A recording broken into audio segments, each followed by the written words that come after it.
Sir anxiety और stress specially इस वक्त में वो तो टॉप मोस्ट चल रहा है सर, और कोई इससे बच नहीं पाया है। तो कोई नेचुरल रेमेडीज बताइए ना। कर सकते हैं,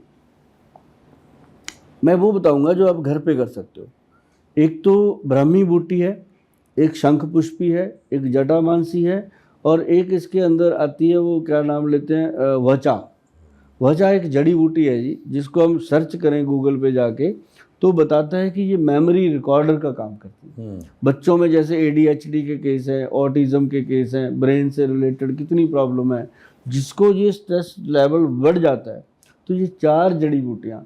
बस एक बात सिद्धार्थ जी मैं कह दूं दर्शकों को कि हाथ जोड़कर मेरी विनती है, फ़ोन मत किया करो, मेरे से उठाए नहीं जाते। जो मैं फार्मूले बताता हूँ इनको आप रील को सेव कर लो, वो भी अभी कर लो, क्योंकि आपने ऐसे कर दिया दोबारा मिलेगी नहीं। इसको अभी सेव करके रख लो, अपने दोस्तों को भेज दो ताकि वो सेफ़ रहे और सबको फ़ायदा हो। जो नुस्खे मैं बोल रहा हूँ एक एक करके लिख लिया करो, और लिखने के बाद आप बनाओगे तो खाओगे। तो ये जो मैंने बताया ना जी, ब्रेन के लिए अश्वगंध, जो सबसे बढ़िया चीज़ मैंने बताई, शंख पुष्पी, ब्रह्मी, बचा, और उसके साथ ये अपना जटामांसी, ये 4 चीज़ें सफिशेंट हैं। चारों चीज़ों का अगर पाउडर बना के पेशेंट लेते रहें, एंग्जाइटी डिप्रेशन का पेशेंट अगर इसको 3 महीने भी लगातार ले लेगा, रात को सोने से पहले दूध के साथ लेना होता है, तो उसके साथ एक पंचम हल्दी आती है हमारी, उसी दूध में आधा चम्मच पंचम हल्दी घोल के पाउडर मुंह में रखे, उस हल्दी वाले दूध से पिएगा। Body relax, brain relax. 1-1.5 महीने में अगर कोई उसको एंजाइटी देना भी चाहे, स्ट्रेस देना भी चाहे, तो वो रिवर्स करने की ताकत बन जाएगी उसके अंदर कि वो लेगा ही नहीं। तो क्या ये भी एक उपाय है फॉर बेटर स्लीप, अच्छा सोने के लिए? अच्छा सोने के लिए सबसे बढ़िया। अच्छा, जो आदमी कहता है मुझे नींद नहीं आती रात में, सर कमाल की चीज़ें हैं उसके लिए। शहद लेना है, हनी, 1 चम्मच शहद दे अपना दूध में घोल करके, गरम गरम दूध में, पकाना नहीं, गरम दूध बॉईल कर लो, उसमें 1 चम्मच शहद और आधा चम्मच पंचम हल्दी। पंचम हल्दी होती है 5 हल्दियों का मिश्रण, जो आप गूगल पे अगर सर्च करोगे ना पंचम हल्दी, तो अपनी सबसे टॉप आती है। मतलब वो हल्दी इतनी लोगों ने सर्च करी है, इतने लोग ले रहे हैं उसको, क्योंकि स्ट्रेस सबको ही है, सब चाहते हैं हम बच जाएं। तो वो जो हल्दी है उसको दूध में मिला के, उसी दूध के साथ अगर पी के रात को बंदा दूध पी के सोता है तो एकदम अच्छी नींद आती है। और जो शराब पीते हैं उनका तो क्या कहना, उनका तो कुछ मैं कहता ही नहीं, क्योंकि ये दूध वही पियेंगे जो शराब नहीं पीते। जो पीते हैं उनको तो मैं कहता हूँ भैया आपका तो भगवान ही बारिश है, क्योंकि ये चीज़ें जो होती हैं ना, शरीर जो अपना बना है ये ना तो शराब के लिए बना ना मांस के लिए बना। अब ये बना है सिर्फ पौष्टिक चीज़ें। अब जैसे फ्रूट है, फल फ्रूट है, हरी सब्जियां हैं, ताज़ी सब्जियां हैं, ऐसी खानी चाहिए, उससे शरीर आपका, अब देखो मैं आपके सामने बैठा हूँ, 60+ कर दिया पड़े, और 60+ के बाद भी अभी उम्मीद है पूरी की दुनिया की पूरी सेवा करेंगे जब तक जिएंगे। क्योंकि खुराक अच्छी होनी चाहिए। मैं बाहर भी आता हूँ ना जी, मेरा टिफ़िन साथ में आता है घर से, 22-23 परांठे बना लेते हैं, ख़राब होते ही नहीं।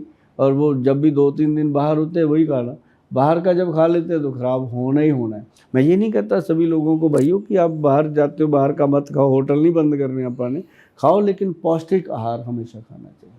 सर जी वो कौन सा फूड है जो इंसान को अवॉइड करना चाहिए based on their body constitution? इसमें क्या है कि जैसे ना आप कोई भी जिसकी उम्र 40 से ऊपर चली गई है, आजकल तो वैसे मैं 30 वाले को भी बीमार ही मानता हूँ, बहुत कम है जो तंदुरुस्त हैं 30 ईयर के लोग।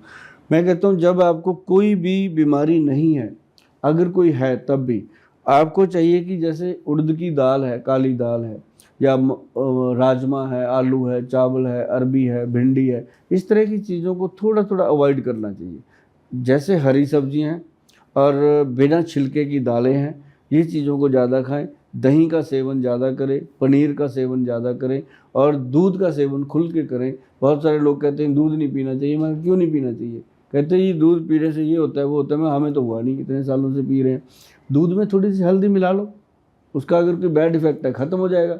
तो दूध पीने का तरीका है ना जी। अब लोग दारू पीते हैं उसमें तो सब कुछ मिला लेते हैं बिना वैद के बताए भी, किसी से नहीं पूछते इसमें आइस डालूं क्या डालूं। लेकिन जो जब दूध पीना है फिर वैद से पूछते हैं।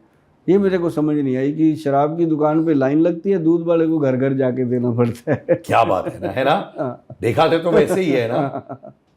सर वो कौन से हर्ब्स लेने चाहिए अपनी इम्यूनिटी को सॉलिड बनाने के लिए? हाँ, इसमें सबसे बढ़िया चीज़ है, अगर अपनी इम्यून पावर को बहुत ज़्यादा स्ट्रांग करना है तो पंचम हल्दी, जिसमें है एक काली हल्दी, अम्बा हल्दी, दारू हल्दी, जंगली हल्दी और येलो जो अपनी घर की हल्दी, पांचों हल्दियाँ अगर मिला लो, ये सबसे आपको स्ट्रांग करती हैं हड्डियों को। और अगर आप हर्ब्स की बात करते हो, जो मैंने पहले भी बताया, ये आपको बताता हूँ, इसमें अश्वगंध, शतावर, गोक्षुरा, मूसली सफ़ेद, कौंच बीज, ये सबसे बेहतर है। इसके बाहर जाने की ज़रूरत ही नहीं पड़ती। और जो लोग कहते हैं कि सदा शरीर गिरा रहता है, थका रहता है, उनके लिए हमने एक बनाया च्यवनप्राश। कौन से वेट लॉस प्रोसीजर्स होते हैं? आपने ऑफ कोर्स उपासना सिंह के बारे में बताया, क्या आपने उनको सजेस्ट किया जो बहुत अलग है, जो मॉडर्न डे टेस्ट होते हैं, लोग करते हैं कि यार ये करो तो वेट लॉस हो जाता है, आपके हिसाब से वो ट्रेडिशनल मॉडर्न अप्रोच क्या है जो दोनों को अच्छी तरह मिक्स करके वेट लॉस करवा सकता है?